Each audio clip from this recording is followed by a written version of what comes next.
Là où il y a la haine, que surgisse ton amour. Là où il y a le doute, que s'éveille un chant de foi.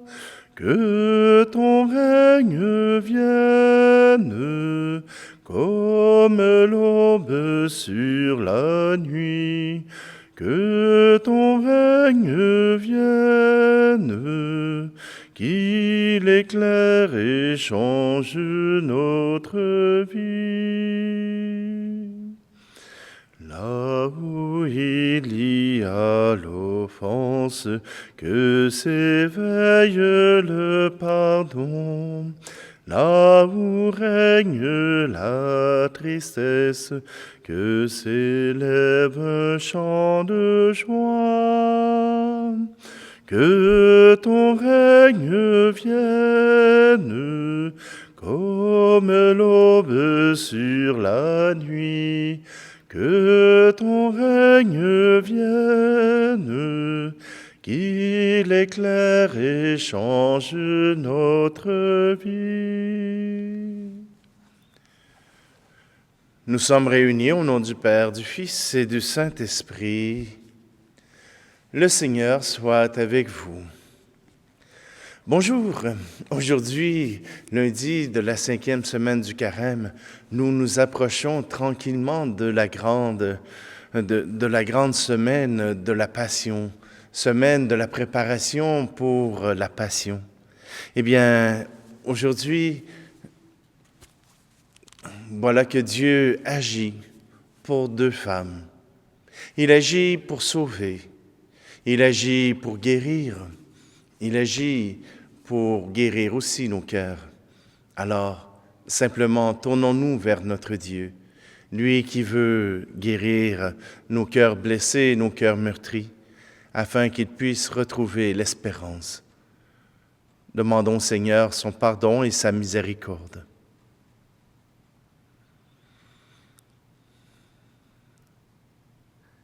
Je confesse à Dieu Tout-Puissant, je reconnais devant mes frères et sœurs que j'ai péché en pensée, en parole, par action et par omission. Oui, j'ai vraiment péché. C'est pourquoi je supplie la Vierge Marie, les anges et tous les saints, et vous aussi, mes frères et sœurs, de prier pour moi le Seigneur notre Dieu. Que Dieu Tout-Puissant nous fasse miséricorde, qu'il nous pardonne nos péchés et nous conduise à la vie éternelle. Amen. Kyrie Christe, Kyrie eleison. Prions.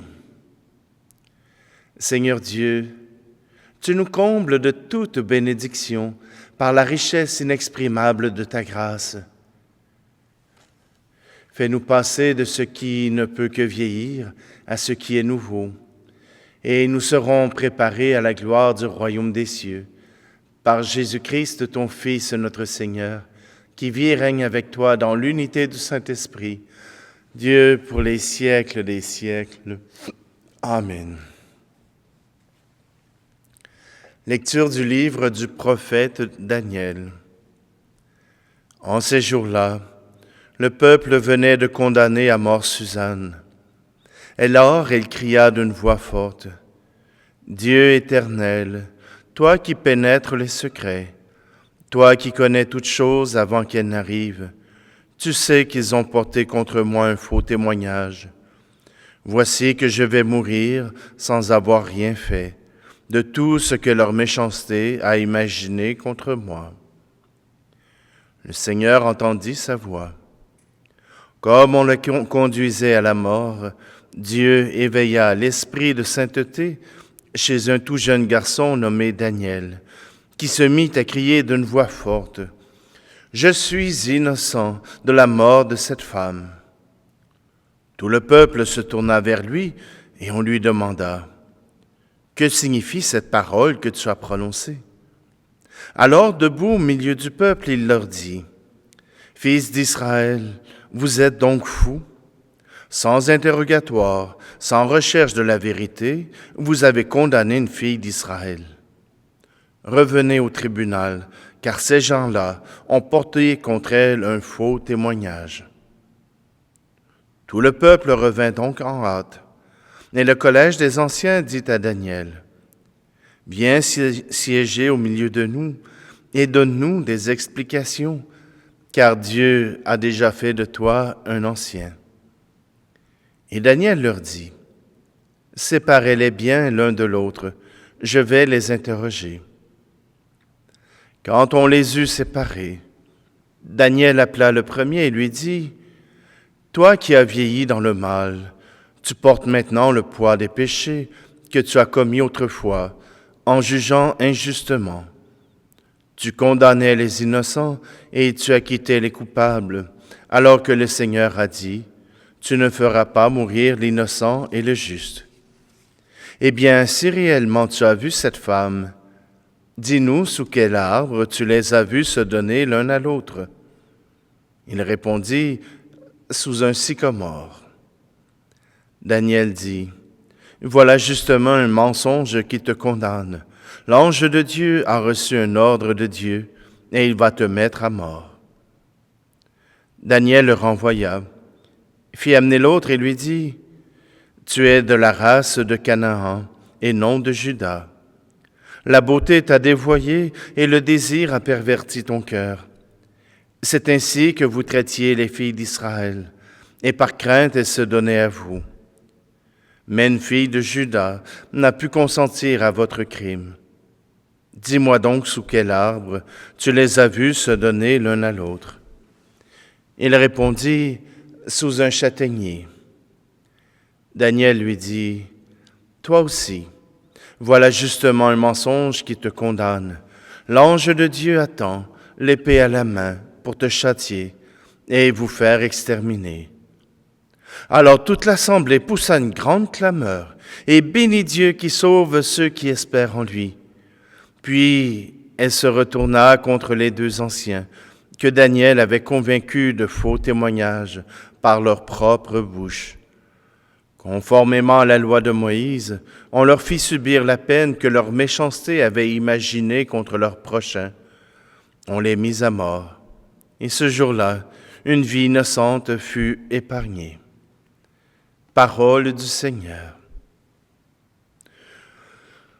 Le Seigneur est mon berger, rien ne saurait me manquer.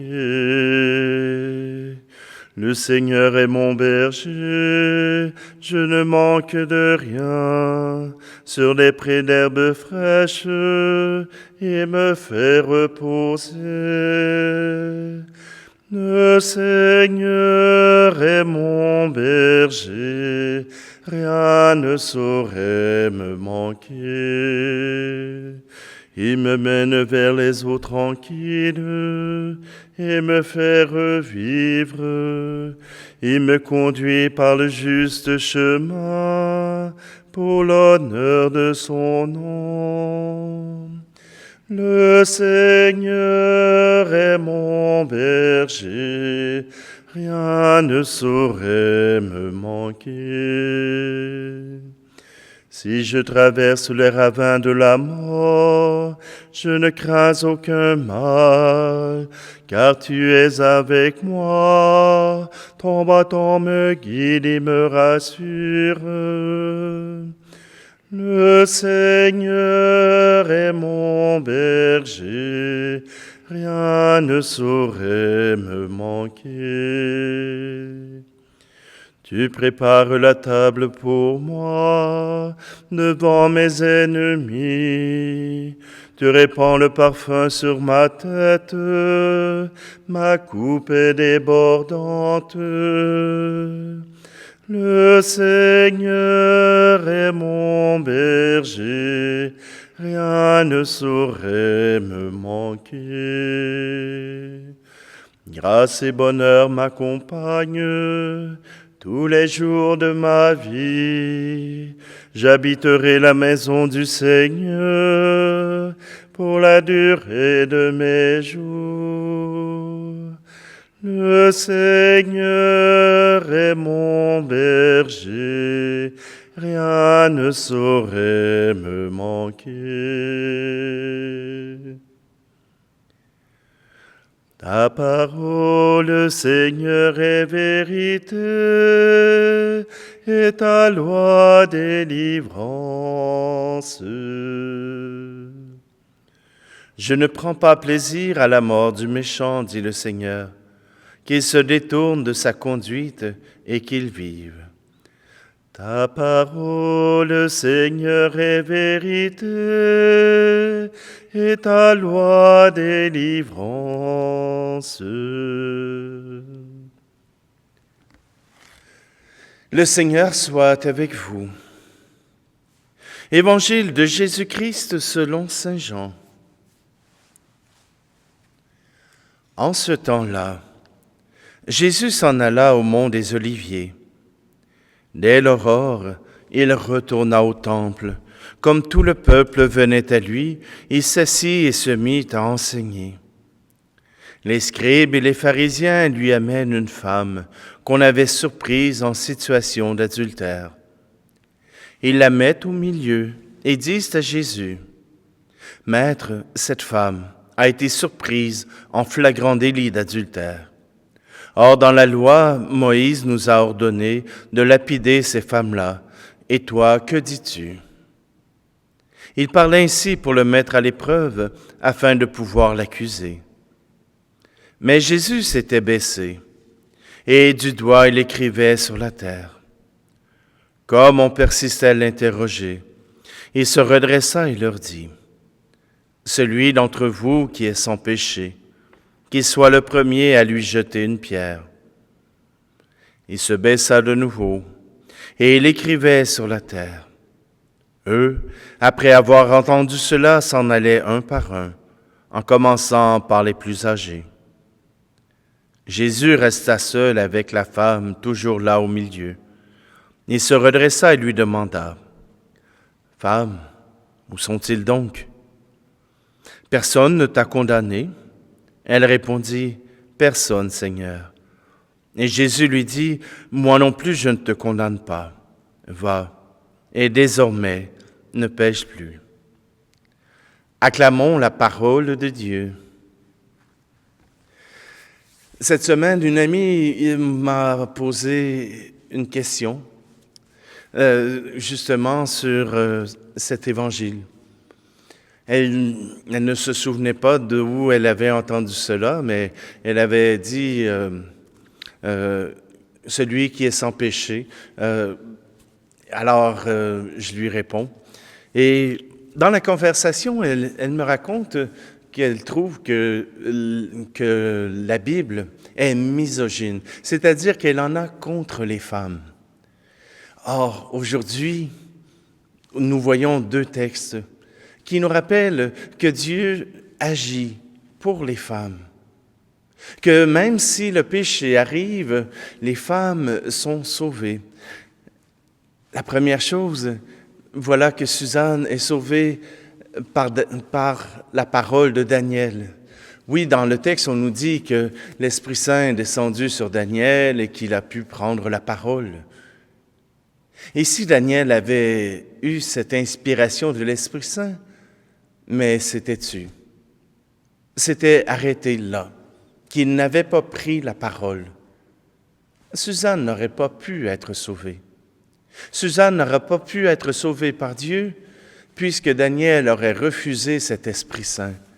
Daniel aurait refusé sa mission.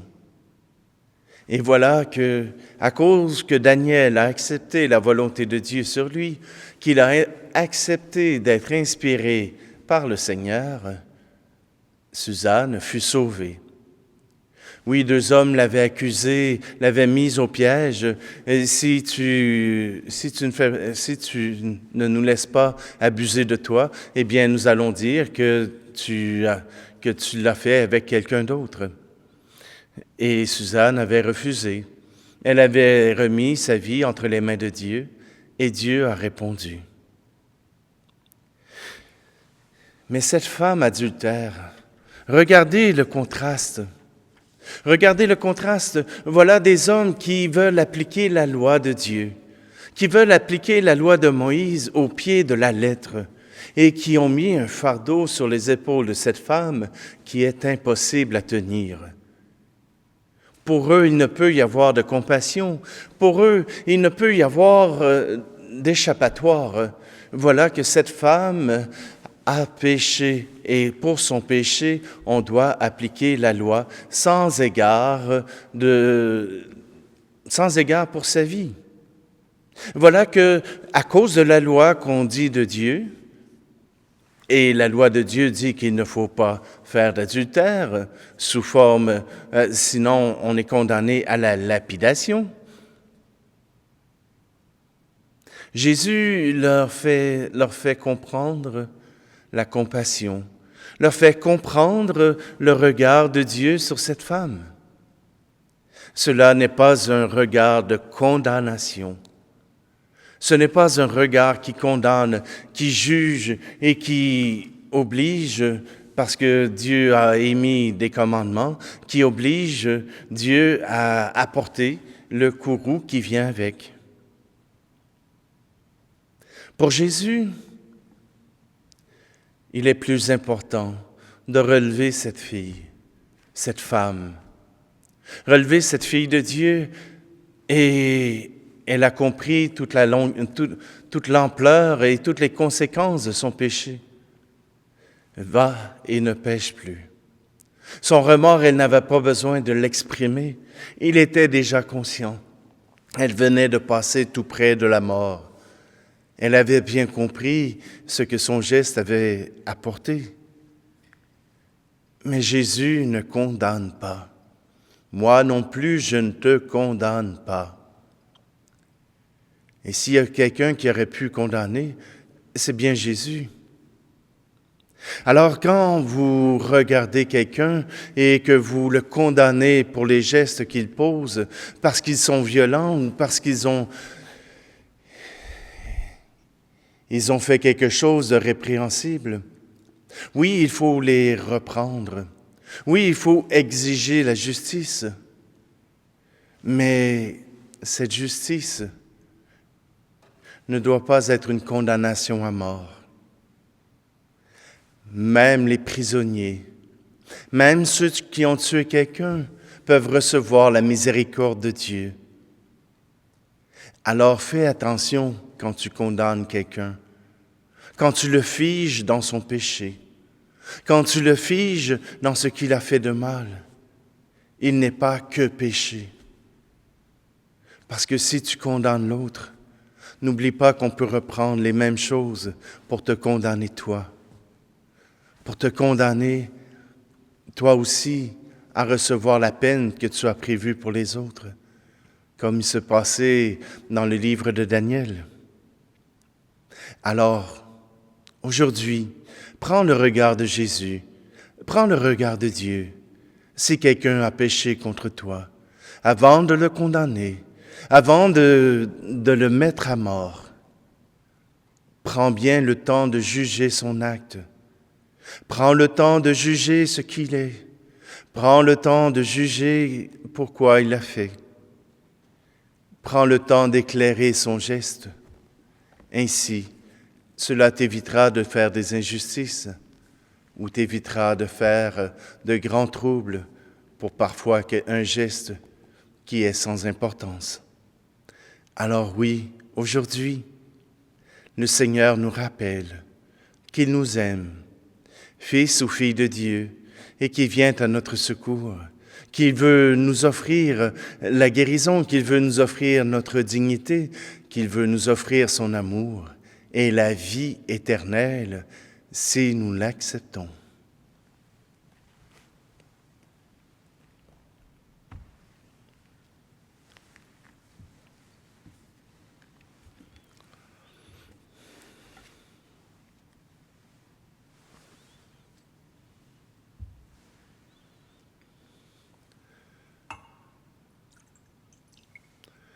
Comme cette eau se mêle au vin pour le sacrement de l'Alliance, puissions-nous être unis à la divinité de celui qui a pris notre humanité. Tu es béni, Seigneur, Dieu de l'univers, toi qui nous donnes ce pain, fruit de la terre et du travail des hommes et des femmes. Il deviendra pour nous le pain de la vie. Tu es béni, Seigneur, Dieu de l'univers, toi qui nous donnes ce vin, fruit de la vigne et du travail des hommes et des femmes. Il deviendra pour nous le vin du royaume éternel.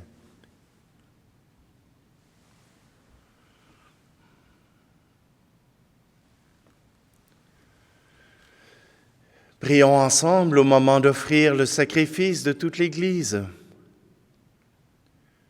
Au moment de célébrer les saints mystères, accorde-nous, Seigneur, comme un fruit de notre pénitence corporelle, la grâce de paraître devant toi avec un cœur purifié. Par le Christ, notre Seigneur. Amen. Je prends la prière eucharistique pour la réconciliation. Le Seigneur soit avec vous. Élevons notre cœur. Rendons grâce au Seigneur notre Dieu. Vraiment, il est juste et bon de toujours te rendre grâce, Seigneur Père très saint, Dieu éternel et tout-puissant, car tu continues de nous appeler à une vie plus belle. Toi qui es riche en miséricorde, sans te lasser, tu offres ton pardon et tu invites les pécheurs à s'en remettre à ta seule bonté. Bien loin de te détourner de nous, qui avons si souvent rompu ton alliance, tu as noué avec la famille humaine, par ton Fils Jésus, notre Rédempteur, un nouveau lien de charité, si fort que rien ne pourra le défaire. Et maintenant que tu accordes à ton peuple un temps de grâce et de réconciliation, tu lui donnes par la conversion du cœur de mettre son espérance dans le Christ Jésus et de se dévouer au service de tous les hommes et femmes en se livrant davantage à l'Esprit Saint. C'est pourquoi, remplis d'admiration, nous voulons joindre nos voix aux voix innombrables du ciel pour magnifier la puissance de ton amour dans la joie de notre salut. Et sans fin, nous proclamons: Saint, très saint est le Seigneur, Dieu de l'univers. Le ciel et la terre sont remplis de ta gloire. Hosanna, Hosanna, Hosanna au plus haut des cieux. Hosanna au plus haut des cieux. Toi qui es vraiment saint, toi qui es toujours à l'œuvre depuis les origines du monde, pour que l'homme devienne saint comme toi-même es saint. Regarde, nous t'en prions, les offrandes de ton peuple et répands sur elles la puissance de ton esprit. Qu'elles deviennent ainsi le corps et le sang de ton Fils bien-aimé Jésus le Christ, en qui nous sommes nous aussi tes enfants. Nous qui étions perdus, incapables de nous rapprocher de toi, tu nous as aimés du plus grand amour. Ton Fils, le seul juste, s'est livré lui-même à la mort et n'a pas refusé d'être cloué pour nous sur le bois de la croix. Mais avant que ses bras étendus dessinent entre ciel et terre le signe indélébile de ton alliance, il voulut célébrer la Pâque au milieu de ses disciples. Au cours du repas, il prit le pain. En te rendant grâce, il dit la bénédiction. Il rompit le pain et le donna à ses disciples en disant: « Prenez et mangez-en tous. Ceci est mon corps livré pour vous. »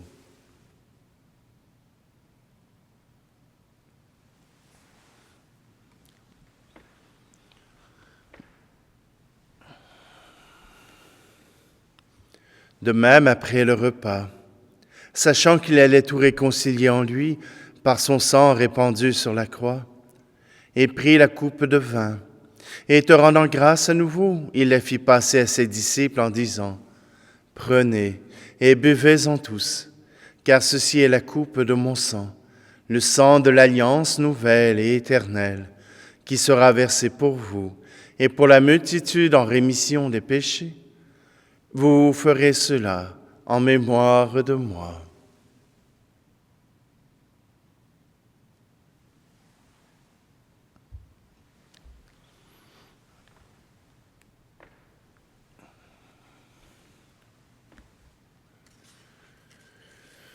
Il est grand le mystère de la foi. Nous annonçons ta mort, Seigneur Jésus. Nous proclamons ta résurrection. Nous attendons ta venue dans la gloire. En faisant mémoire de ton Fils Jésus le Christ, notre Pâque et notre paix définitive, nous célébrons sa mort et sa résurrection du séjour des morts, et en appelant le jour béni de sa venue, nous te présentons, Dieu de fidélité et de miséricorde, celui qui s'est offert lui-même en sacrifice pour réconcilier l'humanité avec toi. Regarde avec bonté, Père très aimant, ceux que tu attires à toi. Par le sacrifice de ton propre Fils, accorde à ceux et celles qui ont pris part à un seul pain et une seule coupe, d'être rassemblés par la force de l'Esprit Saint, en un seul corps dans le Christ, par qui est abolie toute division. Daigne nous garder toujours en communion d'esprit et de cœur avec notre pape François et notre archevêque Luxire.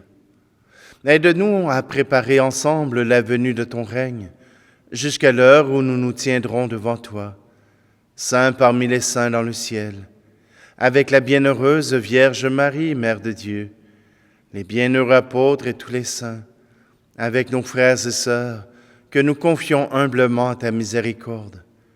Alors, enfin libérés de la corruption qui nous blesse, nous deviendrons une création nouvelle, et avec joie nous te chanterons l'action de grâce du Christ à jamais vivant. Par lui, avec lui, en lui. Amen. À toi, Dieu le Père Tout-Puissant, dans l'unité du Saint-Esprit. Amen. Tout honneur, toute gloire pour les siècles des siècles. Amen.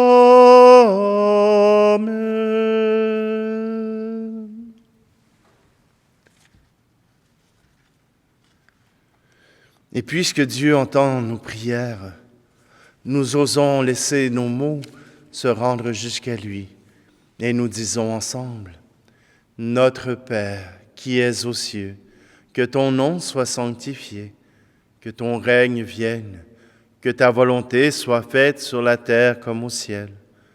Donne-nous aujourd'hui notre pain de ce jour. Pardonne-nous nos offenses, comme nous pardonnons aussi à ceux qui nous ont offensés.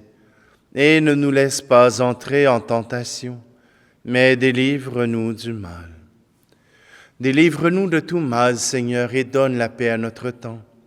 Soutenus par ta miséricorde, nous serons libérés de tout péché, à l'abri de toute épreuve, nous qui attendons que se réalise cette bienheureuse espérance, l'avènement de Jésus-Christ, notre Sauveur. Car c'est à toi qu'appartiennent le règne, la puissance et la gloire, pour les siècles des siècles. Seigneur Jésus-Christ, tu as dit à tes apôtres, je vous laisse la paix, je vous donne ma paix. Ne regarde pas nos péchés, mais la foi de ton Église, pour que ta volonté s'accomplisse. Donne-lui toujours cette paix et conduis-la vers l'unité parfaite, toi qui vis et règnes pour les siècles des siècles. Amen. Que la paix du Seigneur soit toujours avec vous. Agneau de Dieu qui enlève le péché du monde, prends pitié de nous. Agneau de Dieu qui enlève le péché du monde, prends pitié de nous. Agneau de Dieu qui enlève le péché du monde, donne-nous la paix.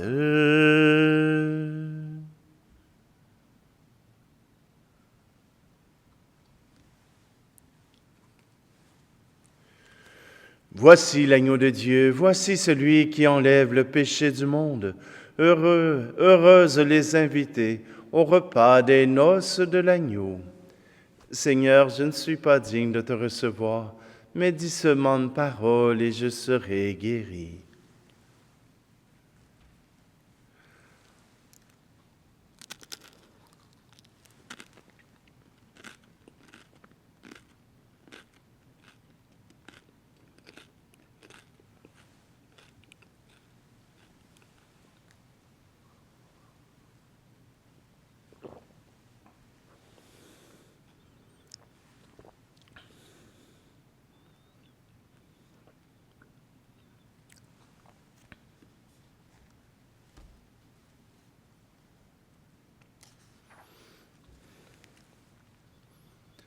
Fortifiés par la bénédiction de tes sacrements, nous te prions, Seigneur, qui nous purifie de nos penchants mauvais et nous aide à progresser rapidement vers toi en suivant le Christ, lui qui vit et règne pour les siècles des siècles. Alors, aujourd'hui, le Seigneur entend vos prières. Le Seigneur veut répondre à l'injustice. Qui sera celui qui se lèvera? Est-ce toi? Est-ce un autre? Demande au Seigneur que quelqu'un puisse se lever pour réclamer la paix. Le Seigneur soit avec vous. Seigneur, nous t'en prions. Libère de ses péchés ton peuple qui te supplie. Fais que rien ne l'accable, puisqu'il mène désormais une vie de sainteté. Par le Christ, notre Seigneur. Amen. Et que le Seigneur vous bénisse, lui qui est Père, Fils et Esprit Saint. Amen. Allez dans la paix et la joie du Christ. Là où germe le mensonge, fait fleurir la vérité. Là où siège l'injustice, que s'élève un chant d'amour. Que ton règne vienne, comme l'aube sur la nuit. Que ton règne vienne, qu'il éclaire et change notre vie.